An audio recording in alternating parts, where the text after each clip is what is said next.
All right, let's tackle this one right here. Store the date and time when it's created and when it's completed. Let's move to our TaskQueue container.cpp. Let's move down to our create tree function. And we'll put this after our show editor. We'll put it right here. We're just going to add a property of the tree. T.setProperty date created. And we're going to use, let's see, no undo manager. Now for this, we're going to use the time class. Time. There's a static function we can use, get current time, something like that. Okay, this gives us a time object, and now we want to convert this to ISO time. So we want to ISO. Is that what it is? There it is, to ISO 8601. Okay, so include divided characters. Yes, please include those. All right, and let's do the same thing here in TaskQueue item component.cpp. That's where we mark stuff completed. All right, we're going to do this in value tree property changed. Where is that? Okay, this is if identifier equals completed. Oh, let's get rid of this dead code while we're here. If identifier equals completed, and at the end of this, we can do if tree.getProperty completed equals true. If this node became marked as true, then we're going to add a date completed property to the tree.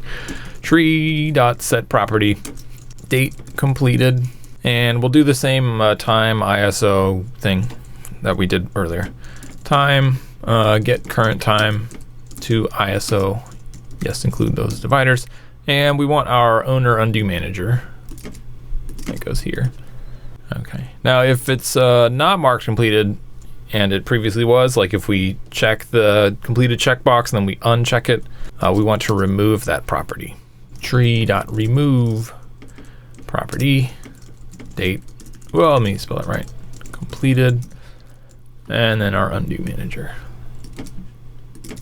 All right, let's run it, and we're going to look at we're going to open whatever file we currently have loaded in the text editor, and then we will, from there, we will see what happens to the tree when we mark something completed or not completed. So let's look at that now. Okay, let's find where that is. That's in Finder.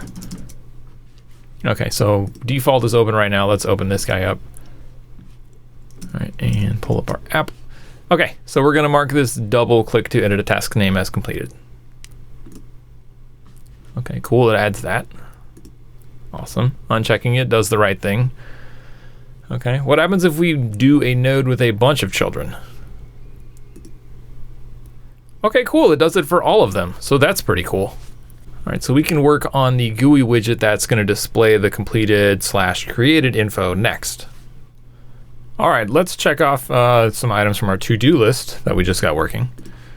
Here, main component. We can get rid of this, store the date and time when a task is created and completed. Check that off. All right, let's add two more. We're gonna show that widget at the bottom, which is gonna show the creation and completion date. Show creation completion date at bottom of window. And then we want to standardize all of the identifiers that are currently being used for the possible tree property types. Right now, we're just typing them out as regular strings, and it's really easy to forget or make spelling mistakes. So we want to standardize all tree property identifiers. Okay, that's a super important one. That would be all of this. We don't want to look up a quoted string. We want to have like an actual identifier to deal with.